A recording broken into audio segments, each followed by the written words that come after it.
ਹੁਣ ਤੱਕ ਸਤਿਗੁਰੂ ਮਹਾਰਾਜ ਦੀ ਬਖਸ਼ਿਸ਼ ਦਾ ਸਦਕਾ 82 ਅੰਗ ਤੱਕ ਸ੍ਰੀ ਰਾਗ ਦੇ ਅਰਥ ਸ਼ਰਵਣ ਕਰ ਚੁੱਕੇ ਹਾਂ। ਹੁਣ ਸਤਿਗੁਰੂ ਮਹਾਰਾਜ 83 ਅੰਗ ਤੇ ਸ੍ਰੀ ਰਾਗ ਦੀ ਵਾਰ ਪ੍ਰਾਰੰਭ ਕਰ ਰਹੇ ਨੇ। ਧੰਨ ਗੁਰੂ ਗ੍ਰੰਥ ਸਾਹਿਬ ਮਹਾਰਾਜ ਵਿੱਚ ਕੇਵਲ ਕੁੱਲ 22 ਵਾਰਾਂ ਆਉਂਦੀਆਂ ਨੇ।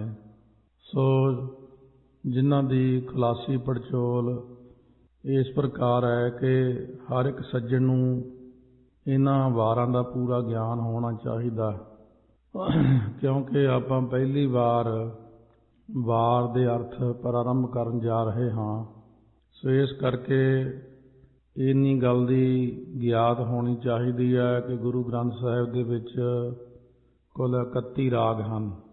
ਸੋ ਇਸ ਤਰ੍ਹਾਂ ਸ੍ਰੀ ਰਾਗ, ਮਾਝ ਰਾਗ, ਗੌੜੀ ਰਾਗ, ਆਸਾ ਰਾਗ, ਗੂਜਰੀ, ਦੇਵਗੰਧਾਰੀ, ਬਿਹਾਗੜਾ, ਵਡਹੰਸ, ਸੋਰਠ, ਧਨਾਸਰੀ, ਜੈਤਸਰੀ, ਟੋਡੀ ਰਾਗ, ਬੈਰਾੜੀ, ਤਿਲੰਗ ਰਾਗ, ਸੂਹੀ, ਬਿਲਾਵਲ, ਗੌਂਡ, ਰਾਮਕਲੀ, ਨਟ ਨਰਾਇਣ, ਮਾਲੀ ਗੌੜਾ, ਮਾਰੂ ਰਾਗ, ਤੁਖਾਰੀ ਰਾਗ, ਕੇਦਾਰਾ, ਭੈਰੋਂ, ਬਸੰਤ, ਸਾਰੰਗ, ਮਲ੍ਹਾਰ, ਕਾਨੜਾ, ਕਲਿਆਣ, ਪ੍ਰਭਾਤੀ ਅਤੇ 31ਵਾਂ ਰਾਗ ਹੈ ਜੈਜਾਵੰਤੀ।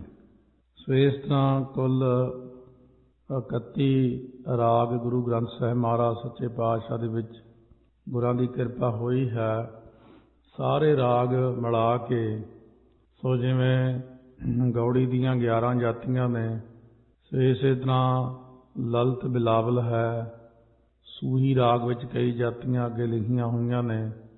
ਸੋ ਮਾਝ ਰਾਗ ਦੀਆਂ ਕਈ ਜਾਤੀਆਂ ਲਿਖੀਆਂ ਹੋਈਆਂ ਨੇ। ਇਹਨਾਂ ਸਾਰਿਆਂ ਨੂੰ ਮਿਲਾ ਕੇ ਕੁੱਲ 62 ਰਾਗ ਬਣਦੇ ਨੇ। ਸੋ ਇਸ ਤਰ੍ਹਾਂ 62 ਰਾਗ ਅਤੇ 65 ਘਰ। 65 ਘਰਾਂ ਵਿੱਚੋਂ 17 ਘਰ ਹੀ ਪ੍ਰਵਾਨ ਕੀਤੇ ਨੇ ਗੁਰਬਾਣੀ ਅੰਦਰ ਮਹਾਰਾਜ ਨੇ। 22 ਵਾਰਾਂ ਜੋ ਉਚਾਰਨ ਕੀਤੀਆਂ ਨੇ ਇਹ 17 ਰਾਗਾਂ ਵਿੱਚ ਹਨ। ਪਹਿਲਾ ਸ੍ਰੀ ਰਾਗ ਦੀ ਵਾਰ ਹੈ, ਫਿਰ ਮਾਝ ਰਾਗ ਦੀ ਵਾਰ, ਗੌੜੀ ਰਾਗ ਵਿੱਚ ਆਸਾ, ਗੂਜਰੀ, ਬਿਹਾਗੜਾ, ਵਡਹੰਸ, ਸੋਰਠ, ਜੈਤਸਰੀ, ਸੂਹੀ, ਬਿਲਾਵਲ, ਰਾਮਕਲੀ, ਮਾਰੂ, ਬਸੰਤ, ਸਾਰੰਗ, ਮਲ੍ਹਾਰ ਅਤੇ 17ਵਾਂ ਹੈ ਕਾਨੜਾ। ਗੌੜੀ ਰਾਗ ਵਿੱਚ 2 ਵਾਰਾਂ ਆਉਣਗੀਆਂ। ਗੂਜਰੀ ਰਾਗ ਵਿੱਚ ਵੀ 2 ਵਾਰਾਂ ਆਉਣਗੀਆਂ। ਰਾਮਕਲੀ ਰਾਗ ਦੇ ਵਿੱਚ ਮਹਾਰਾਜ ਨੇ 3 ਵਾਰਾਂ ਉਚਾਰੀਆਂ ਨੇ। ਮਾਰੂ ਰਾਗ ਦੇ ਵਿੱਚ 2 ਵਾਰਾਂ ਉਚਾਰਨ ਕੀਤੀਆਂ ਨੇ। ਸੋ ਧੰਨ ਗੁਰੂ ਨਾਨਕ ਦੇਵ ਮਹਾਰਾਜ ਸੱਚੇ ਪਾਤਸ਼ਾਹ ਦੀਆਂ ਕੁੱਲ 3 ਵਾਰਾਂ ਹਨ। ਮਾਝ ਰਾਗ ਦੇ ਵਿੱਚ, ਆਸਾ ਰਾਗ ਦੇ ਵਿੱਚ ਅਤੇ ਮਲ੍ਹਾਰ ਰਾਗ ਦੇ ਵਿੱਚ। ਧੰਨ ਗੁਰੂ ਅਮਰਦਾਸ ਸਾਹਿਬ ਮਹਾਰਾਜ ਦੀਆਂ 4 ਵਾਰਾਂ ਹਨ। ਗੂਜਰੀ ਰਾਗ ਦੇ ਵਿੱਚ, ਸੂਹੀ ਰਾਗ ਵਿੱਚ, ਰਾਮਕਲੀ ਰਾਗ ਵਿੱਚ ਅਤੇ ਮਾਰੂ ਰਾਗ ਦੇ ਵਿੱਚ। ਗੁਰੂ ਰਾਮਦਾਸ ਸਾਹਿਬ ਮਹਾਰਾਜ ਦੀਆਂ 8 ਵਾਰਾਂ ਹਨ। ਸ੍ਰੀ ਰਾਗ ਦੇ ਵਿੱਚ ਗੌੜੀ, ਬਿਹਾਗੜਾ, ਵਡਹੰਸ, ਸੋਰਠ, ਬਿਲਾਵਲ, ਸਾਰੰਗ ਅਤੇ ਕਾਨੜਾ ਦੇ ਵਿੱਚ। ਗੁਰੂ ਅਰਜਨ ਦੇਵ ਸਾਹਿਬ ਮਹਾਰਾਜ ਦੀਆਂ ਕੁੱਲ 6 ਵਾਰਾਂ ਹਨ। ਗੌੜੀ, ਗੂਜਰੀ, ਜੈਤਸਰੀ, ਰਾਮਕਲੀ, ਮਾਰੂ ਦੱਖਣਾ ਅਤੇ ਬਸੰਤ ਰਾਗ ਦੇ ਵਿੱਚ।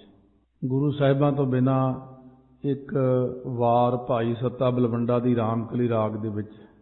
ਸੋ 22 ਵਾਰਾਂ ਵਿੱਚ ਸਾਰੀਆਂ 9 ਧੁਨਾਂ ਮਹਾਰਾਜ ਨੇ ਚੜ੍ਹਾਈਆਂ ਨੇ। 9 ਧੁਨਾਂ ਇਸ ਪ੍ਰਕਾਰ ਮਹਾਰਾਜ ਨੇ ਬਖਸ਼ਿਸ਼ ਕੀਤੀਆਂ ਨੇ। ਸੋ ਪਹਿਲੀ ਧੁਨ ਮਾਝ ਰਾਗ ਦੇ ਵਿੱਚ 137 ਅੰਗ ਤੇ, ਦੂਸਰੀ ਧੁਨ ਗੌੜੀ ਰਾਗ ਵਿੱਚ 318 ਅੰਗ ਤੇ, ਤੀਸਰੀ ਧੁਨ ਆਸਾ ਰਾਗ ਵਿੱਚ 462 ਅੰਗ ਤੇ, ਚੌਥੀ ਧੁਨ ਗੂਜਰੀ ਰਾਗ ਵਿੱਚ 508 ਅੰਗ ਤੇ, ਪੰਜਵੀਂ ਧੁਨ ਵਡਹੰਸ ਰਾਗ ਵਿੱਚ 585 ਅੰਗ ਤੇ, ਛੇਵੀਂ ਧੁਨ ਰਾਮਕਲੀ ਰਾਗ ਦੇ ਵਿੱਚ 947 ਅੰਗ ਤੇ, ਸੱਤਵੀਂ ਧੁਨ ਸਾਰੰਗ ਰਾਗ ਵਿੱਚ 1237 ਅੰਗ ਤੇ, ਅੱਠਵੀਂ ਧੁਨ ਮਲ੍ਹਾਰ ਰਾਗ ਦੇ ਵਿੱਚ 1278 ਅੰਗ ਤੇ, ਨੌਵੀਂ ਧੁਨ ਕਾਨੜੇ ਰਾਗ ਦੇ ਵਿੱਚ 1312 ਅੰਗ ਤੇ, ਮਹਾਰਾਜ ਨੇ ਬਖਸ਼ਿਸ਼ ਕੀਤੀਆਂ ਨੇ। ਸੋ ਜਿਨ੍ਹਾਂ ਸੂਰਮਿਆਂ ਦੀਆਂ ਧੁਨੀਆਂ ਚੜ੍ਹੀਆਂ ਨੇ, ਜਿਸ ਪ੍ਰਕਾਰ ਪਹਿਲਾਂ ਲਿਖਿਆ ਜਾਂਦਾ, ਮਲਕ ਮੁਰੀਦ ਤਥਾ ਚੰਦਰਹੜਾ ਸੋਹੀਆ ਕੀ ਧੁਨ ਗਾਵਣੀ। ਇਸੇ ਤਰ੍ਹਾਂ ਟੁੰਡੇ ਅਸ ਰਾਜੈ ਕੀ ਧੁਨੀ ਦੂਸਰੀ ਜਿਹੜੀ ਹੈ ਉਹ ਰਾਏ ਕਮਾਲ ਦੀ ਮੌਜ ਦੀ ਕੀ ਧੁਨੀ ਗਾਵਣੀ। ਤੀਸਰੀ ਫਿਰ ਆਸਾ ਦੀ ਵਾਰ ਦੇ ਆਰੰਭ 'ਚ ਆਉਂਦੀ ਹੈ ਟੁੰਡੇ ਅਸ ਰਾਜੈ ਕੀ ਧੁਨੀ। ਚੌਥੀ ਆਉਂਦੀ ਸਿਕੰਦਰ ਬਿਰਾਹਿਮ ਕੀ ਧੁਨੀ ਗਾਵਣੀ। ਪੰਜਵੀਂ ਲੱਲਾ ਬਹਿਲੀਮਾ ਕੀ ਧੁਨ ਗਾਵਣੀ। ਛੇਵੀਂ ਆਉਂਦੀ ਹੈ ਜੋਧੈ ਵੀਰੈ ਪੂਰਬਾਣੇ ਕੀ ਧੁਨ ਗਾਵਣੀ। ਸੱਤਵੀਂ ਰਾਏ ਮਹਿਮੈ ਹਸਨੇ ਕੀ ਧੁਨ ਗਾਵਣੀ। ਅੱਠਵੀਂ ਰਾਣੇ ਕੈਲਾਸ ਤਥਾ ਮਾਲਦੇ ਕੀ ਧੁਨ ਗਾਵਣੀ। ਨੌਵੀਂ ਆਉਂਦੀ ਹੈ ਮੂਸੇ ਕੀ ਵਾਰ ਕੀ ਧੁਨੀ ਗਾਵਣੀ। ਧੰਨ ਗੁਰੂ ਹਰਗੋਬਿੰਦ ਸਾਹਿਬ ਮਹਾਰਾਜ ਸੱਚੇ ਪਾਤਸ਼ਾਹ ਨੇ ਢਾਡੀਆਂ ਤੋਂ ਇਹ ਵਾਰਾਂ ਜਦੋਂ ਸੁਣੀਆਂ, ਧੰਨ ਗੁਰੂ ਗ੍ਰੰਥ ਸਾਹਿਬ ਮਹਾਰਾਜ ਸੱਚੇ ਪਾਤਸ਼ਾਹ ਦੇ ਵਿੱਚ ਭਾਈ ਗੁਰਦਾਸ ਸਾਹਿਬ ਜੀ ਪਾਸੋਂ ਇਹ ਲਿਖਵਾਈਆਂ। ਧੁਨਾਂ ਦੇ ਲਿਖਾਉਣ ਦਾ ਜ਼ਿਕਰ ਛੇਵੇਂ ਪਾਤਸ਼ਾਹ ਦੇ ਗੁਰਬਿਲਾਸ ਵਿੱਚ ਆਉਂਦਾ ਹੈ। ਜਿਸ ਪ੍ਰਕਾਰ ਫਰਮਾਇਆ, ਉੱਥੇ ਮਲਕ ਮਰੀਦ ਸੂਰ ਚੰਦਰਹੜਾ ਜੁੱਧਪੁਰ ਤਾ ਕੀ ਧੁਨ ਸੁਨ ਵਾਰ ਮਾਝ ਕੀ ਚੜ੍ਹਾਈ ਹੈ। ਕਮਾਲ ਰਾਏ ਧਾਰ ਕ੍ਰੁੱਧ ਮੌਜਦੀ ਯਕੀਨੋ ਜੁੱਧ ਤਾਂ ਕੀ ਧੁਨ ਸੁਨ ਵਾਰ ਗੌੜੀ ਕੀ ਲਿਖਾਈ ਹੈ। ਟੁੰਡੇ ਅਸ ਭਇਓ ਜਸ ਕੀਨੋ ਬੜੋ ਜੁੱਧ ਰਸ ਧੁਨ ਸੋ ਅਪਾਰ ਤਾਹੇ ਆਸਾ ਵਾਰ ਪਾਈ ਹੈ। ਸਿਕੰਦਰ ਸੋ ਬੜੋ ਬਲ ਬ੍ਰਹਮ ਸੋ ਜੋ ਜੁੱਧ ਭਲ ਤਾ ਕੀ ਧੁਨ ਬੈਰੀ ਦਲ ਗੂਜਰੀ ਧਰਾਈ ਹੈ। ਸੁਨ ਕੈ ਧੁਨ ਔਰ ਲੱਲਾ ਬਹਿਲੀਮ ਕੀ ਹੈ ਬੜ ਹੰਸ ਕੇ ਮਾਹੇ ਚੜ੍ਹਾਈ। ਜੋਧ ਸੋ ਵੀਰ ਭਇਓ ਰਣ ਧੀਰ ਪੂਰਬਾਣੀ ਸੋ ਰਸ ਮੁਦਰ ਮਚਾਈ। ਸੋ ਧੁਨ ਰਾਮ ਕਲੀ ਸੁਭ ਰਾਗ ਮੈਂ ਹੋਏ ਦਿਆਲ ਗੁਰੂ ਜੀ ਲਿਖਾਈ। ਮਹਿਮੇ ਹਸਨੇ ਜਿਮ ਜੁਧ ਕੀਓ ਧੁਨ ਸੁੰਦਰ ਸਾਰੰਗ ਵਾਰ ਧਰਾਈ। ਪੁਨ ਰਾਣੇ ਕੈਲਾਸ ਮਾਲ ਦੇਵ ਜਿਮ ਜੁਧ ਕੀਓ ਤੇ ਧੁਨ ਗੁਰੂ ਪ੍ਰਕਾਸ਼ ਮਲਹਾਰ ਰਾਗ ਪੈ ਸੋ ਲਿਖੀ। ਮੂਸੇ ਵਾਰ ਕੀ ਧੁਨ ਸੁਣੀ ਸ਼੍ਰੀ ਗੁਰ ਮਨ ਹਰਖਾਏ। ਵਾਰ ਕਾਂਧੜੇ ਪਰ ਲਿਖੀ ਸੋ ਧੁਨ ਗੁਰ ਪ੍ਰਗਟਾਏ। ਇਸ ਤਰ੍ਹਾਂ ਮਹਾਰਾਜ ਦੇ ਇਹ ਗੁਰਬਿਲਾਸ ਪਾਤਸ਼ਾਹੀ ਛੇਵੀਂ ਧਿਆ 8 ਵਿੱਚ ਧੁਨਾਂ ਚੜ੍ਹਾਉਣ ਬਾਰੇ ਜ਼ਿਕਰ ਆਉਂਦਾ। ਵਾਰ ਦਾ ਭਾਵ ਹੈ ਸ਼ਬਦ ਦੇ ਅਨੇਕਾਂ ਅਰਥ ਗੁਰਬਾਣੀ ਵਿੱਚ ਵਾਰ ਅਰਥ ਥੱਲੇ ਆਏ ਨੇ, ਜਿਵੇਂ ਸੋਚੈ ਸੋਚ ਨਾ ਹੋਵਈ ਜੇ ਸੋਚੀ ਲੱਖ ਵਾਰ। ਇੱਥੇ ਵਾਰ ਦਾ ਅਰਥ ਹੈ ਕਈ ਬੇਰ, ਲੱਖਾਂ ਵਾਰ, ਲੱਖਾਂ ਬੇਰ। ਫਿਰ ਆਉਂਦਾ ਹੈ ਨਾਨਕ ਸਿੱਝ ਅਵੇਹਾ ਵਾਰ ਬਹੁੜ ਨਾ ਹੋਵੀ ਜਨਮੜਾ। ਉੱਥੇ ਵਾਰ ਦਾ ਅਰਥ ਹੈ ਵੇਲਾ। ਬਿਨਸ ਜਾਏ ਖਿਨ ਵਾਰ, ਉੱਥੇ ਵਾਰ ਦਾ ਭਾਵ ਹੈ ਵਾਰੀ। ਇੱਕ ਚਾਲੇ ਇੱਕ ਚਾਲ ਸਹਿ ਸਭ ਆਪਣੀ ਵਾਰ, ਉੱਥੇ ਹੈ ਵਾਰੀ। ਫੁਨ ਬਹੁੜ ਨਾ ਆਵਨ ਵਾਰ, ਇਹ ਹੈ ਵਾਰੀ। 15 ਥਿੱਤੀ ਤੈ 7 ਵਾਰ, ਕਹਿ ਕਬੀਰ ਔਰ ਵਾਰ ਨਾ ਪਾਰ। ਇਹ ਵਾਰ ਜਿਵੇਂ ਹੁੰਦੇ ਨੇ ਐਤਵਾਰ, ਸੋਮਵਾਰ, ਮੰਗਲਵਾਰ। ਬਲਿਹਾਰੀ ਗੁਰ ਆਪਣੇ ਦਿਹਾੜੀ ਸਦ ਵਾਰ। ਇਹ ਵਾਰ ਦਾ ਅਰਥ ਹੈ ਬੇਦ। ਜਿਨ ਮਾਨਸ ਤੇ ਦੇਵਤੇ ਕੀਏ ਕਰਤ ਨਾ ਲਾਗੀ ਵਾਰ। ਇੱਥੇ ਵਾਰ ਦਾ ਅਰਥ ਹੈ ਦੇਰ। ਲੇਖੈ ਵਾਰ ਨਾ ਆਵਈ ਤੂੰ ਬਖਸ਼ ਮਿਲਾਵਣ ਹਾਰ। ਇੱਥੇ ਵਾਰ ਦਾ ਅਰਥ ਹੈ ਅੰਤ। ਸੋ ਵਾਰ ਪਦ ਇੱਕ ਖਾਸ ਧਾਰਨਾ ਦੇ ਛੰਦ ਲਈ ਵਰਤਿਆ ਗਿਆ ਹੈ। ਇਸ ਦੀ ਲੈ ਜਿਹੜੀ ਵੀਰ ਰਸ ਵਿੱਚ ਭਰੀ ਹੋਈ ਹੁੰਦੀ ਹੈ। ਆਮ ਕਰਕੇ ਵਾਰ ਵਿੱਚ ਕਿਸੇ ਯੋਧੇ ਦੀ ਸੂਰਬੀਰਤਾ ਦਾ ਜਾਂ ਕਿਸੇ ਮਹਾਂਪੁਰਸ਼ ਦੀ ਵਡਿਆਈ ਦਾ ਵਰਣਨ ਹੁੰਦਾ। ਸੋ ਜਿਵੇਂ ਪਤਾ ਲੱਗਦਾ ਕਿ ਵਾਰ ਦਾ ਮੁੱਢ ਸ਼ਹਿਜ਼ਾਦਾ ਖੁਸਰੋ ਦੇ ਸਮੇਂ ਤੋਂ ਹੋਇਆ। ਇਸ ਤੋਂ ਬਾਅਦ ਫਿਰ ਕਈ ਭੱਟ ਵਾਰਾਂ ਉਚਾਰਦੇ ਰਹੇ ਨੇ। ਮੁਗਲ ਰਾਜ ਦੇ ਸਮੇਂ ਸਭ ਤੋਂ ਪਹਿਲਾਂ ਗੁਰੂ ਨਾਨਕ ਦੇਵ ਜੀ ਨੇ ਵਾਰਾਂ ਉਚਾਰੀਆਂ, ਫਿਰ ਗੁਰੂ ਅਮਰਦਾਸ ਮਹਾਰਾਜ ਨੇ, ਫਿਰ ਗੁਰੂ ਰਾਮਦਾਸ ਮਹਾਰਾਜ ਨੇ, ਗੁਰੂ ਅਰਜਨ ਦੇਵ ਸਾਹਿਬ ਮਹਾਰਾਜ ਨੇ ਵਾਰਾਂ ਉਚਾਰਨਾ ਕੀਤੀਆਂ ਨੇ। ਅਕਬਰ ਬਾਦਸ਼ਾਹ ਵੇਲੇ ਅਨੇਕਾਂ ਭੱਟਾਂ ਨੇ ਵੀਰ ਰਸ ਪੂਰਤ ਵਾਰਾਂ ਉਚਾਰੀਆਂ, ਜੋ ਅਕਬਰ ਅਤੇ ਹੋਰ ਰਾਜਪੂਤ ਰਾਜਿਆਂ ਦੇ ਦਰਬਾਰਾਂ ਵਿੱਚ ਪੜ੍ਹਦੇ ਰਹੇ ਨੇ। ਖੁਸ਼ੀ ਦੇ ਮੌਕੇ ਰਾਜ ਦਰਬਾਰਾਂ ਵਿੱਚ ਭੱਟ ਲੋਕ ਜਾ ਕੇ ਖਾਨਦਾਨੀ ਸ਼ਾਨ ਪ੍ਰਗਟ ਕਰਨ ਲਈ ਜਸਦਾਇਕ ਵਡਿਆਈਆਂ ਦੀਆਂ ਵਾਰਾਂ ਉਚਾਰਦੇ ਸੀ ਅਤੇ ਲੜਾਈ ਦੇ ਮੌਕੇ ਯੋਧਿਆਂ ਦੀ ਸੂਰਬੀਰਤਾ ਤੇ ਦਲੇਰੀ ਪ੍ਰਗਟ ਕਰਨ ਲਈ ਪਿਛਲੇ ਬਹਾਦਰ ਸੂਰਮਿਆਂ ਦੀਆਂ ਵਾਰਾਂ ਉਚਾਰਦੇ ਸੀ। ਜਿਨ੍ਹਾਂ ਵਾਰਾਂ ਨੂੰ ਸੁਣ ਸੁਣ ਕੇ ਬਹਾਦਰਾਂ ਦੇ ਦਿਲ ਵਿੱਚ ਜੋਸ਼ ਤੇ ਰਗ ਰਗ ਅੰਦਰ ਵੀਰਤਾ ਦਾ ਖੂਨ ਠਾਠਾਂ ਮਾਰ ਲੱਗ ਜਾਂਦਾ ਸੀ। ਉਹ ਦੇਸ਼ ਅਤੇ ਕੌਮ ਦੇ ਬਦਲੇ ਤਲੀਆਂ ਉੱਪਰ ਸਿਰ ਰੱਖ ਕੇ ਤਿਆਰ ਬਰ ਤਿਆਰ ਹੋ ਕੇ ਮੈਦਾਨੇ ਜੰਗ ਦੇ ਵਿੱਚ ਨਿੱਤਰ ਪੈਂਦੇ ਸੀ। ਆਮ ਭੱਟਾਂ ਤੇ ਕਵੀਆਂ ਦੀਆਂ ਵਾਰਾਂ ਵਿੱਚ ਯੋਧਿਆਂ ਦੀ ਸੂਰਬੀਰਤਾ ਦਾ ਅਤੇ ਰਾਜਿਆਂ ਮਹਾਰਾਜਿਆਂ ਦੀਆਂ ਵਡਿਆਈਆਂ ਦਾ ਵਰਣਨ ਹੁੰਦਾ। ਜਿਵੇਂ ਧੰਨ ਗੁਰੂ ਗੋਬਿੰਦ ਸਿੰਘ ਸਾਹਿਬ ਮਹਾਰਾਜ ਨੇ ਉਚਾਰਨ ਕੀਤੀ ਹੈ, ਵਾਰ ਸ੍ਰੀ ਭਗਉਤੀ ਜੀ ਕੀ ਪਾਤਸ਼ਾਹੀ ਦਸਵੀਂ। ਸੋ ਇਸ ਵਾਰ ਦੇ ਵਿੱਚ ਚੰਡੀ ਦੀ ਉਸਤਤ ਕੀਤੀ ਹੈ। ਪਰ ਸ੍ਰੀ ਗੁਰੂ ਗ੍ਰੰਥ ਸਾਹਿਬ ਮਹਾਰਾਜ ਦੀਆਂ ਵਾਰਾਂ ਵਿੱਚ ਇੱਕ ਅਕਾਲ ਪੁਰਖ ਦੀਆਂ ਵਡਿਆਈਆਂ ਦਾ ਅਤੇ ਉਹਦੇ ਨਾਮ ਜਪਣ ਵਾਲੇ ਗੁਰਮੁਖ ਮਹਾਤਮਾ ਦੀਆਂ ਸਿਫਤਾਂ ਦਾ ਵਰਣਨ ਕੀਤਾ, ਜਾਂ ਜਿਨ੍ਹਾਂ ਨੇ ਕਾਮ ਕ੍ਰੋਧ ਲੋਭ ਮੁਆਦਕ ਦੁਸ਼ਮਣਾਂ ਨਾਲ ਜੰਗ ਕਰਕੇ ਫਤਿਹ ਪ੍ਰਾਪਤ ਕੀਤੀ, ਉਹਨਾਂ ਦੀ ਮਹਿਮਾ ਵਰਣਨ ਕੀਤੀ ਹੈ। ਸੋ ਗੁਰੂ ਅਮਰਦਾਸ ਸਾਹਿਬ ਮਹਾਰਾਜ ਦੇ ਭਤੀਜੇ ਜੋ ਭਾਈ ਗੁਰਦਾਸ ਜੀ ਹੋਏ ਨੇ, ਉਹਨਾਂ ਨੇ ਜੋ ਵਾਰਾਂ ਉਚਾਰੀਆਂ ਤੇ ਲਿਖੀਆਂ ਉਹ ਕੇਵਲ ਪੌੜੀਆਂ ਦੇ ਰੂਪ ਵਿੱਚ ਨੇ। ਉਹਨਾਂ ਪੌੜੀਆਂ ਨਾਲ ਕੋਈ ਸ਼ਲੋਕ ਜਾਂ ਮਹੱਲਾ ਨਹੀਂ ਹੈ। ਭਾਈ ਗੁਰਦਾਸ ਜੀ ਦੀਆਂ ਵਾਰਾਂ ਇਹਨਾਂ 22 ਵਾਰਾਂ ਤੋਂ ਬਿਲਕੁਲ ਵੱਖਰੀਆਂ ਨੇ ਅਤੇ ਸ੍ਰੀ ਗੁਰੂ ਗ੍ਰੰਥ ਸਾਹਿਬ ਵਿੱਚ ਦਰਜ ਨਹੀਂ, ਪਰ ਸਤਿਕਾਰਯੋਗ ਤੇ ਪ੍ਰਮਾਣਿਕ ਹਨ। ਸੋ ਮਹਾਰਾਜ ਨੇ ਪੂੰਜੀ ਦੱਸਿਆ ਜਿਨ੍ਹਾਂ ਨੂੰ ਗੁਰੂ ਗ੍ਰੰਥ ਸਾਹਿਬ ਮਹਾਰਾਜ ਦੀ। ਤੇ ਇਸ ਤਰ੍ਹਾਂ ਬਹੁਤ ਸਾਰੀਆਂ 9 ਵਾਰਾਂ ਦੇ ਵਿੱਚ ਜਿੱਥੇ ਆਉਣਗੀਆਂ ਉੱਥੇ ਇਹ ਵਾਰ ਕਿਉਂ ਉਚਾਰਨ ਕੀਤੀ, ਜਿੱਥੇ ਧੁਨੀ ਦਾ ਆਲਾਪ ਦੱਸਣਗੇ ਉਹ ਕਿਸੇ ਕਾਰਨ ਕਰਕੇ ਯੋਧਿਆਂ ਨੇ ਜੰਗ ਕੀਤੇ, ਜਿਵੇਂ ਜਿਵੇਂ ਫਿਰ ਧਰਮ ਦਾ ਨਿਆਂ ਕੀਤਾ, ਉਸ ਢੰਗ ਨਾਲ ਉਹਨਾਂ ਵਾਰਾਂ ਦੇ ਵਿੱਚ ਮਹਿਮਾ ਸਾਰੇ ਜਿੱਥੇ ਜਿੱਥੇ ਵੀ ਆਉਣਗੇ 9 ਤੋਂ 9 ਉਚਾਰਨਗੇ, ਉਹਦੀ ਵਿਆਖਿਆ ਉੱਥੇ ਨਾਲ ਨਾਲ ਹੋਵੇਗੀ। ਆਓ ਸਤਿਗੁਰੂ ਮਹਾਰਾਜ ਬਖਸ਼ਿਸ਼ ਕਰਦੇ ਨੇ 83 ਅੰਗ ਤੇ। ਇੱਕ ਓੰਕਾਰ ਸਤਿਗੁਰ ਪ੍ਰਸਾਦ। ਓੰਕਾਰ ਜੋ ਕੇਵਲ ਇੱਕੋ ਇੱਕ ਹੈ, ਸਤਿਗੁਰਾਂ ਦੀ ਪ੍ਰਸਾਦ ਕਿਰਪਾ ਦੁਆਰਾ ਪ੍ਰਾਪਤ ਹੁੰਦਾ। ਵਾਹਿਗੁਰੂ। ਸ੍ਰੀ ਰਾਗ ਕੀ ਵਾਰ ਮਹੱਲਾ ਚੌਥਾ। ਸ੍ਰੀ ਰਾਗ ਦੇ ਵਿੱਚ ਚੌਥੇ ਪਾਤਸ਼ਾਹ ਬਖਸ਼ਿਸ਼ ਕਰਦੇ ਨੇ। ਵਾਰ ਦਾ ਅਰਥ ਇਹਦੇ ਪੌੜੀਆਂ ਹੁੰਦਾ। ਹੁਣ ਜਦੋਂ ਆਪ ਸ਼ੁਰੂ ਹੋਣੀ ਵਾਰ ਇੱਥੇ ਤਾਂ ਸ਼ਲੋਕ ਮਹੱਲਾ ਤੀਜਾ ਆਉਣਾ, ਪਰ ਉੱਪਰ ਲਿਖਿਆ ਹੋਇਆ ਵਾਰ ਮਹੱਲਾ ਚੌਥਾ। ਇਸ ਦੇ ਵਿੱਚ ਜਿੰਨੀਆਂ ਪੌੜੀਆਂ ਆਉਣਗੀਆਂ ਅਸਲ ਵਿੱਚ ਉਹ ਚੌਥੇ ਪਾਤਸ਼ਾਹ ਦੀਆਂ ਹੋਣਗੀਆਂ। ਕਿਤੇ ਵੀ ਲਿਖਿਆ ਆ ਜੇ ਵਾਰ ਮਹੱਲੇ ਪਹਿਲੇ ਕੀ, ਵਾਰ ਮਹੱਲੇ ਤੀਜੇ ਕੀ, ਜਿੱਥੇ ਵਾਰ ਲਿਖਿਆ ਹੋਊ ਦਾ ਮਤਲਬ ਹੋਊਗਾ ਵੀ ਜਿੰਨੀਆਂ ਪੌੜੀਆਂ ਆਉਣਗੀਆਂ ਉਹ ਉਸ ਮਹੱਲੇ ਦੀਆਂ ਹੋਣਗੀਆਂ। ਸ਼ਲੋਕ ਕਿਸੇ ਵੀ ਮਹੱਲੇ ਦਾ ਆ ਸਕਦਾ। ਵਾਰ ਦਾ ਅਰਥ ਹੈ ਜਸ ਕਰਨਾ, ਜਿਵੇਂ ਭੱਟ ਸੂਰਮਿਆਂ ਦਾ ਤੇ ਰਾਜਿਆਂ ਦਾ ਜਸ ਗਾਉਂਦੇ ਨੇ। ਸੋ ਇਸੇ ਤਰ੍ਹਾਂ ਵਾਰ ਨਾਮ ਜੰਗ ਦਾ ਵੀ ਹੈ, ਜੰਗ ਵਾਸਤੇ ਗਾਉਣੀ ਵਾਰ। ਸੋ ਵਾਰ-ਵਾਰ ਵਾਰ ਕਰਨਾ ਇੱਕ ਦੂਜੇ ਦੇ ਉੱਤੇ। ਤਿਵੇਂ ਸ੍ਰੀ ਗੁਰੂ ਰਾਮਦਾਸ ਸਾਹਿਬ ਮਹਾਰਾਜ ਢਾਡੀ ਬਣ ਕੇ ਵਾਹਿਗੁਰੂ ਦਾ ਜਸ, ਜਿਹੜਾ ਵਾਰ ਤੋਂ ਭਾਵ ਜਸ ਕਰਨਾ, ਜਸ ਉਚਾਰਨਾ ਕਰਦੇ ਨੇ। ਇਸੇ ਵਾਰ ਦੀ ਆਖਰੀ ਪੌੜੀ ਵਿੱਚ ਗੁਰੂ ਸਾਹਿਬ ਆਪਣੇ ਆਪ ਨੂੰ ਢਾਡੀ ਵਰਣਨ ਕਰਦੇ ਨੇ। ਹਉ ਢਾਡੀ ਹਰ ਪ੍ਰਭ ਖਸਮ ਕਾ, ਹਰ ਕੈ ਦਰ ਆਇਆ, ਹਰ ਅੰਦਰ ਸੁਣੀ ਪੁਕਾਰ, ਢਾਡੀ ਮੁਖ ਲਾਇਆ, ਹਰ ਪੁੱਛਿਆ ਢਾਡੀ ਸਦ ਕੈ, ਕਿਤ ਅਰਥ ਤੂੰ ਆਇਆ। ਹਉ ਢਾਡੀ ਬੇਕਾਰ ਕਾਰੈ ਲਾਇਆ, ਰਾਤ ਦੇਹ ਕੈ ਵਾਰ, ਧੁਰਹੋਂ ਫੁਰਮਾਇਆ, ਢਾਡੀ ਸੱਚੈ ਮਹਿਲ ਖਸਮ ਬੁਲਾਇਆ, ਸੱਚੀ ਸਿਫਤ ਸਾਲਾਹ ਕੱਪੜਾ ਪਾਇਆ।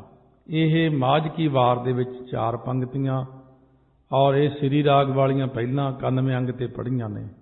ਵਾਰ ਦਾ ਅਰਥ ਪੌੜੀਆਂ ਵੀ ਹੈ। ਸੋ ਇਸ ਵਾਰ ਵਿੱਚ ਸਾਰੀਆਂ 21 ਪੌੜੀਆਂ ਗੁਰੂ ਰਾਮਦਾਸ ਸਾਹਿਬ ਮਹਾਰਾਜ ਨੇ ਉਚਾਰਨ ਕੀਤੀਆਂ ਨੇ। ਇਸ ਵਾਰ ਵਿੱਚ ਸ਼ਲੋਕ ਤੇ ਮਹੱਲੇ ਸ੍ਰੀ ਗੁਰੂ ਨਾਨਕ ਦੇਵ ਜੀ ਦੇ ਨੇ, ਸ੍ਰੀ ਗੁਰੂ ਅੰਗਦ ਦੇਵ ਮਹਾਰਾਜ ਦੇ ਨੇ, ਗੁਰੂ ਅਮਰਦਾਸ ਮਹਾਰਾਜ ਦੇ ਹੋਣ ਕਰਕੇ ਸਾਂਝੇ ਨੇ। ਹਰ ਪੌੜੀ ਨਾਲ ਇੱਕ ਸ਼ਲੋਕ ਤੇ ਇੱਕ ਮਹੱਲਾ ਹੈ, ਪਰ 88 ਅੰਗ ਦੇ ਉੱਪਰ 14ਵੀਂ ਪੌੜੀ ਨਾਲ ਇੱਕ ਸ਼ਲੋਕ ਤੇ 2 ਮਹੱਲੇ ਨੇ। ਇਸ ਵਜ੍ਹਾ ਕਰਕੇ 21 ਸ਼ਲੋਕ ਤੇ 22 ਮਹੱਲੇ ਹੋਣ ਕਰਕੇ ਕੁੱਲ 43 ਸ਼ਲੋਕ ਆਉਣਗੇ। ਸੋ ਮਹਾਰਾਜ ਅੱਗੇ ਲਿਖਦੇ ਨੇ, ਸ੍ਰੀ ਰਾਗ ਕੀ ਵਾਰ ਮਹੱਲਾ ਚੌਥਾ ਸ਼ਲੋਕਾਂ ਨਾਲ। ਇਹ ਸ੍ਰੀ ਰਾਗ ਦੀ ਵਾਰ ਸ਼ਲੋਕਾਂ ਦੇ ਨਾਲ ਆ, ਕਿਉਂਕਿ ਕਈ ਵਾਰਾਂ ਸ਼ਲੋਕਾਂ ਤੋਂ ਬਿਨਾਂ ਨੇ। ਜਿਵੇਂ ਸੱਤੇ ਬਲਵੰਡੇ ਦੀ ਵਾਰ ਸ਼ਲੋਕਾਂ ਤੋਂ ਬਿਨਾਂ ਅਤੇ ਬਸੰਤ ਕੀ ਵਾਰ ਵੀ ਸ਼ਲੋਕਾਂ ਤੋਂ ਬਿਨਾਂ। ਸ਼ਲੋਕ ਮਹੱਲਾ ਤੀਜਾ। ਤੀਸਰੇ ਪਾਤਸ਼ਾਹ ਮਹਾਰਾਜ ਹੁਣ ਸ਼ਲੋਕ ਪ੍ਰਾਰੰਭ ਕਰਦੇ ਨੇ। ਇਹ ਬਚਨ ਉਦੋਂ ਦਾ ਕਿ ਜਦੋਂ ਇੱਕ ਵਾਰੀ ਗੋਇੰਦਵਾਲ ਸਾਹਿਬ ਆ ਕੇ ਕਿਸੇ ਗਵਈਏ ਨੇ ਸ੍ਰੀ ਰਾਗ ਗਾਇਆ ਸੀ। ਤਾਂ ਸਿੱਖਾਂ ਨੇ ਸੁਣ ਕੇ ਸਤਿਗੁਰੂ ਮਹਾਰਾਜ ਨੂੰ ਬਚਨ ਕੀਤਾ ਕਿ ਇੱਕ ਗਵਈਆ ਆਇਆ, ਉਹਨੇ ਸ੍ਰੀ ਰਾਗ ਬੜਾ ਸੋਹਣਾ ਗਾਇਆ। ਇਹ ਗੱਲ ਸੁਣ ਕੇ ਮਹਾਰਾਜ ਗੁਰੂ ਅਮਰਦਾਸ ਸਾਹਿਬ ਜੀ ਕਹਿਣ ਲੱਗੇ, ਰਾਗਾਂ ਵਿੱਚ ਸ੍ਰੀ ਰਾਗ ਹੈ ਜੇ ਸੱਚ ਧਰੇ ਪਿਆਰ। ਮਹਾਰਾਜ ਕਹਿੰਦੇ ਰਾਗਾਂ ਵਿੱਚੋਂ ਸ੍ਰੀ ਰਾਗ ਗਾਇਆ ਤਾਂ ਤਦੋਂ ਹੀ ਉੱਤਮ ਹੈ ਜੇ ਇਹਦੇ ਰਾਹੀਂ ਸੱਚ ਸਰੂਪ ਪਰਮਾਤਮਾ ਦੇ ਵਿੱਚ ਪ੍ਰੇਮ ਧਾਰਨਾ ਕਰੇ। ਜੇ ਰਾਗ ਦੇ ਵਿੱਚ ਪਾ ਕੇ ਕੋਈ ਬੰਦਾ ਵਿਕਾਰੀ ਚੀਜ਼ਾਂ ਗਾਵੇ ਜਿਹੜੀਆਂ ਵਿਕਾਰ ਪੈਦਾ ਕਰਦੀਆਂ ਹੋਣ, ਫੇਰ ਨਹੀਂ ਚੰਗਾ ਭਾਈ ਸ੍ਰੀ ਰਾਗ। ਸ੍ਰੀ ਰਾਗ ਵੀ ਉਦੋਂ ਹੀ ਚੰਗਾ ਹੈ ਜਦੋਂ ਸ੍ਰੀ ਰਾਗ ਦੇ ਵਿੱਚ ਪਾ ਕੇ ਪਰਮੇਸ਼ਰ ਦੇ ਗੁਣ ਗਾਇਨ ਕਰੀਏ, ਕਿਉਂਕਿ ਰਾਗਾਂ ਵਿੱਚੋਂ ਸ੍ਰੀ ਰਾਗ ਨੂੰ ਬਹੁਤ ਉੱਚਤਾ ਦਿੱਤੀ ਗਈ ਹੈ। ਜੇ ਪੂਰੀ ਵਿਧੀ ਨਾਲ ਸ੍ਰੀ ਰਾਗ ਗਾਇਆ ਜਾਵੇ ਤਾਂ ਮੁਰਦਿਆਂ ਵਿੱਚ ਜੀਵਨ ਕਲਾ ਪੈ ਜਾਂਦੀ ਹੈ, ਉਹ ਉੱਠ ਕੇ ਬੈਠ ਜਾਂਦੇ ਨੇ। ਰਾਗਾਂ ਵਿੱਚ ਸੰਪੂਰਨ ਸ਼ਕਤੀ ਹੈ। ਜੇ ਵਕਤ ਸਿਰ ਪੂਰੀ ਵਿਧੀ ਨਾਲ ਰਾਗ ਗਾਇਆ ਜਾਵੇ ਤਾਂ ਸਾਰੇ ਕੰਮ ਸਵਰ ਜਾਂਦੇ ਨੇ। ਜਿਵੇਂ ਦੀਪਕ ਰਾਗ ਦੇ ਗਾਉਣ ਨਾਲ ਦੀਵੇ ਆਪੇ ਜਗ ਪੈਂਦੇ ਨੇ, ਭੈਰੋਂ ਰਾਗ ਦੇ ਗਾਉਣ ਨਾਲ ਕੋਹਲੂ ਆਪੇ ਚੱਲ ਪੈਂਦੇ ਨੇ, ਮਲ੍ਹਾਰ ਰਾਗ ਦੇ ਗਾਇਨ ਕਰਨ ਨਾਲ ਬੱਦਲ ਆ ਕੇ ਆਪੇ ਵਰਖਾ ਕਰਨ ਲੱਗ ਪੈਂਦੇ ਨੇ। ਮਹਾਰਾਜ ਕਹਿੰਦੇ ਨੇ ਹਰੇਕ ਰਾਗ ਦੀ ਆਪੋ ਆਪਣੀ ਤਸੀਰ ਹੈ, ਹਰੇਕ ਰਾਗ ਦਾ ਆਪੋ ਆਪਣਾ ਅਸਰ ਹੈ ਭਾਈ। ਰਾਗਾਂ ਪ੍ਰੇਮਾਂ ਵਿੱਚ ਉਹੀ ਰਾਗ ਪ੍ਰੇਮ ਸ਼੍ਰੋਮਣੀ ਹੈ ਜਿਹੜਾ ਸੱਚ ਸਰੂਪ ਪਰਮਾਤਮਾ ਵਿੱਚ ਧਾਰਨਾ, ਪ੍ਰੇਮ ਕਰਨਾ ਪਰਮਾਤਮਾ ਵਿੱਚ। ਸਦਾ ਹਰ ਸੱਚ ਮਨ ਵਸੈ ਨੇਚਲ ਮਤ ਅਪਾਰ। ਸੱਚਾ ਹਰੀ ਜਿਹੜਾ ਹਮੇਸ਼ਾ ਮਨ ਵਿੱਚ ਵਸ ਜਾਵੇ ਤਾਂ ਜਿਹੜਾ ਅਪਾਰ ਬੇਅੰਤ ਗੁਣਾਂ ਵਾਲਾ ਪਰਮਾਤਮਾ ਹੈ, ਫਿਰ ਪਰਮਾਤਮਾ ਦੇ ਵਿੱਚ ਮੱਤੀ ਜਿਹੜੀ ਸਾਡੀ ਬੁੱਧੀ ਹੈ ਉਹ ਅਚਲ ਹੋ ਜਾਂਦੀ ਹੈ ਜੇ ਉਹ ਮਨ ਵਿੱਚ ਵਸ ਜਾਵੇ। ਕਿਉਂਕਿ ਜਦੋਂ ਮਨ ਵਿੱਚ ਪਰਮਾਤਮਾ ਦਾ ਨਾਮ ਵਸਿਆ ਤਾਂ ਅਚਲ ਹੋ ਜਾਂਦੀ ਮੱਤ। ਜੇ ਮਨ ਵਿੱਚ ਹੋਰ ਚੀਜ਼ਾਂ ਵਸੀਆਂ ਤਾਂ ਸਾਡੀ ਬੁੱਧੀ ਹਿਲਦੀ ਹੋਈ ਰਹਿੰਦੀ ਹੈ, ਫਿਰ ਅਚਲ ਨਹੀਂ ਹੁੰਦੀ। ਰਤਨ ਅਮੋਲਕ ਪਾਇਆ ਗੁਰ ਕਾ ਸ਼ਬਦ ਵਿਚਾਰ। ਗੁਰਾਂ ਦਾ ਉਪਦੇਸ਼ ਵਿਚਾਰਨ ਵਾਲੇ ਨੇ, ਜਿਨ੍ਹਾਂ ਨੇ ਗੁਰ ਕਾ ਸ਼ਬਦ ਵਿਚਾਰ ਤੋਂ ਭਾਵ ਬ੍ਰਹਮ ਦੀ ਵਿਚਾਰ ਕੀਤੀ। ਅਮੋਲਕ ਰਤਨ ਜਿਹੜਾ ਹੈ ਨਾ, ਨਾਮ ਜਾਂ ਫਿਰ ਗਿਆਨ, ਬ੍ਰਹਮ ਗਿਆਨ ਪ੍ਰਾਪਤ ਕੀਤਾ ਉਹਨਾਂ ਨੇ। ਜਿਹਵਾ ਸੱਚੀ ਮਨ ਸੱਚਾ, ਸੱਚਾ ਸਰੀਰ ਆਕਾਰ। ਉਹਨਾਂ ਦੀ ਜੀਭ ਵੀ ਸੱਚੀ ਹੈ, ਉਹਨਾਂ ਦਾ ਮਨ ਵੀ ਸੱਚਾ ਹੈ, ਉਹਨਾਂ ਦਾ ਸਰੀਰ ਦਾ ਜਿਹੜਾ ਆਕਾਰ ਹੈ ਉਹ ਵੀ ਸਫਲਾ ਹੈ, ਰੰਗ ਢੰਗ ਵੀ ਉਹਨਾਂ ਦਾ ਸੱਚਾ ਤੋਂ ਭਾਵ ਸਫਲਾ ਹੈ। ਕਿਉਂਕਿ ਉਹ ਭਾਵੇਂ ਹੁਣ ਟੇਢਾ ਮੇਢਾ ਹੋਵੇ, ਜਿਵੇਂ ਅਸ਼ਟਾ ਬੱਕਰ ਸੀ, ਉਹਦੇ ਸਰੀਰ 'ਚ 8 ਵਾਲ ਪੈਂਦੇ ਸੀ, ਪਰ ਸੀ ਉਹ ਬ੍ਰਹਮ ਗਿਆਨੀ। ਤੇ ਜਿੰਨਾ ਮਰਜੀ ਸਰੀਰ ਮਹਾਰਾਜ ਕਹਿੰਦੇ ਅਤ ਸੁੰਦਰ ਕੁਲੀਨ ਚਤਰ ਮੁਖ ਗਿਆਨੀ ਧਨਵੰਤ ਮਿਰਤਕ ਕਹੀਆ ਨਾਨਕਾ ਜੇ ਪ੍ਰੀਤ ਨਹੀਂ ਭਗਵੰਤ। ਸੋ ਭਗਤੀ ਵਾਲਾ ਬੰਦਾ ਚਾਹੇ ਕਿਹਾ ਜਾ ਵੀ ਹੋਵੇ, ਕਾਲਾ ਹੋਵੇ, ਗੋਰਾ ਹੋਵੇ, ਗਿੱਠਾ ਹੋਵੇ, ਕਾਣਾ ਹੋਵੇ, ਕੈਸਾ ਵੀ ਹੋਵੇ, ਸਤਿਗੁਰੂ ਕਹਿੰਦੇ ਉਹ ਮੇਰੇ ਲਈ ਤਾਂ ਉਹੀ ਸੋਹਣਾ ਹੈ। ਸਹੀ ਸੁੰਦਰ ਸੋਹਣੇ ਸਾਧ ਸੰਗ ਜਨ ਬਹਿਣੇ। ਸਰੀਰ ਦਾ ਆਕਾਰ ਵੀ ਜਿੰਨਾ ਮਰਜੀ ਵੱਡਾ ਉੱਚਾ ਨੀਵਾਂ ਕੈਸਾ ਵੀ ਹੋਵੇ, ਕਹਿੰਦੇ ਉਹਦੀ ਜ਼ਬਾਨ ਵੀ ਸੱਚੀ, ਉਹਦਾ ਮਨ ਵੀ ਸੱਚਾ ਹੈ। ਨਾਨਕ ਸੱਚਾ ਸਤਿਗੁਰ ਸੇਵਿਆ ਸਦਾ ਸੱਚ ਵਾਪਾਰ। ਮਹਾਰਾਜ ਸੱਚੇ ਪਾਤਸ਼ਾਹ ਕਹਿੰਦੇ ਸੱਚੇ ਸਤਿਗੁਰਾਂ ਦੀ ਸੇਵਾ ਕਰਨ ਨਾਲ ਹਮੇਸ਼ਾ ਸੱਚ ਨਾਮ ਦਾ ਹੀ ਵਪਾਰ ਕਰਦਾ ਉਹ ਜੀਵ, ਸੱਚੇ ਨਾਮ ਦਾ ਜਪਣ ਰੂਪ ਹੀ ਵਪਾਰ ਕਰਦਾ। ਮਹੱਲਾ ਤੀਜਾ। ਹੋਰ ਬਿਰਹਾ ਸਭ ਧਾਤ ਹੈ, ਜਬ ਲਗ ਸਾਹਿਬ ਪ੍ਰੀਤ ਨਾ ਹੋਏ। ਹੋਰ ਸਾਰੇ ਜਿਹੜੇ ਬਿਰਹਾ ਨੇ, ਪ੍ਰੇਮ ਆ ਜਿਹੜੇ ਜਿੰਨੇ ਵੀ ਕਰਨੇ ਆ, ਧਾਤ ਹੁੰਦੇ ਦੌੜ ਜਾਣ ਵਾਲੇ ਆ। ਕਿਸੇ ਦਾ ਪ੍ਰੇਮ 2 ਦਿਨ ਦਾ, ਕਿਸੇ ਦਾ 4 ਦਿਨ ਦਾ, ਕਿਸੇ ਦਾ ਮਤਲਬ ਲਈ ਆ, ਕਿਸੇ ਦਾ ਕੋਈ ਪ੍ਰੇਮ ਹੈ, ਕੰਮ ਪੂਰਾ ਹੋ ਗਿਆ ਪ੍ਰੇਮ ਟੁੱਟ ਗਿਆ। ਦੁਨਿਆਵੀ ਪ੍ਰੇਮ ਘਟ ਜਾਂਦੇ ਨੇ। ਘਟੰਤ ਲਲਨਾ ਘਟੰਤ ਦੀਪਾ। ਸਤਿਗੁਰੂ ਕਹਿੰਦੇ ਕਿਹੜੀ ਚੀਜ਼ ਨਹੀਂ ਦੁਨੀਆ 'ਚ ਘਟਦੀ। ਪੁੱਤਰ ਦਾ ਪਿਆਰ ਘਟ ਜਾਂਦਾ ਹੈ, ਦੀਵੇ ਦੀ ਲੋ ਘਟ ਜਾਂਦੀ ਹੈ, ਇਸਤਰੀ ਦਾ ਪਿਆਰ ਘਟ ਜਾਂਦਾ ਹੈ, ਮਿੱਤਰਾਂ ਦੇ ਪਿਆਰ ਘਟ ਜਾਂਦੇ ਨੇ। ਸਾਰੇ ਪਿਆਰ ਘਟ ਜਾਣ ਵਾਲੇ, ਦੌੜ ਜਾਣ ਵਾਲੇ ਨੇ। ਸਤਿਗੁਰੂ ਕਹਿੰਦੇ ਨੇ ਹੋਰ ਸਾਰੇ ਪ੍ਰੇਮ ਦੌੜ ਜਾਣ ਵਾਲੇ ਨੇ। ਮਾਇਆ ਮਾਤਰ ਛਲ ਰੂਪ ਹੈ। ਜਿੰਨਾ ਚਿਰ ਮਾਲਕ ਪਰਮਾਤਮਾ ਦੀ ਪ੍ਰੀਤੀ ਨਹੀਂ ਹੁੰਦੀ ਉਦੋਂ ਤੱਕ ਬਾਕੀ ਦੇ ਪਿਆਰ ਘਟਣ ਵਾਲੇ ਨੇ। ਇੱਕ ਨਹੀਂ ਘਟਦਾ ਪਰਮਾਤਮਾ ਦਾ ਪਿਆਰ। ਇਹੋ ਮਨ ਮਾਇਆ ਮੋਹਿਆ ਵੇਖਣ ਸੁਣਨ ਨਾ ਹੋਏ। ਇਹ ਚੰਚਲ ਮਨ ਨੂੰ ਮਾਇਆ ਨੇ ਮੋਹਿਆ ਹੋਇਆ ਹੈ, ਇਸ ਲਈ ਇਹਦੇ ਪਾਸੋਂ ਪਰਮੇਸ਼ਰ ਦਾ ਵੇਖਣਾ ਤੇ ਸੁਣਨਾ ਨਹੀਂ ਹੁੰਦਾ। ਤਾਈਓ ਤਾਂ ਇਹ ਮਨ ਸਾਡਾ ਜਿਹੜਾ ਅੰਨਾ ਹੈ, ਬੋਲਾ ਹੈ, ਕਿਉਂਕਿ ਇਹਨੂੰ ਸਾਹਮਣੇ ਪ੍ਰਮਾਤਮਾ ਨਜ਼ਰ ਨਹੀਂ ਆਉਂਦਾ। ਇੰਨਾ ਕੁਝ ਹੋ ਰਿਹਾ ਉਹ ਸੁਣਦਾ ਹੀ ਨਹੀਂ। ਸੋ ਜਿਸ ਕਰਕੇ ਬੋਲਾ ਹੈ ਇਸ ਤੇ ਹੀ ਸੁਣਦਾ ਨਹੀਂ, ਜਿਸ ਤੇ ਅੰਨਾ ਹੈ ਇਸ ਕਰਕੇ ਵੇਖਦਾ ਨਹੀਂ। ਮਹਾਰਾਜ ਬਾਣੀ 'ਚ ਉਚਾਰਨ ਕਰਦੇ ਜਿਵੇਂ ਮਾਇਆ ਧਾਰੀ ਅਤ ਅੰਨਾ ਬੋਲਾ, ਸ਼ਬਦ ਨਾ ਸੁਣਾਈ ਬਹੁ ਰੋਲ ਘਚੋਲਾ। ਮਾਇਆ ਮੋਹਿ ਹਰ ਚੇਤੈ ਨਾਹੀ, ਜੰਮਪੁਰ ਬੱਧਾ ਦੁਖ ਸਹਾਈ।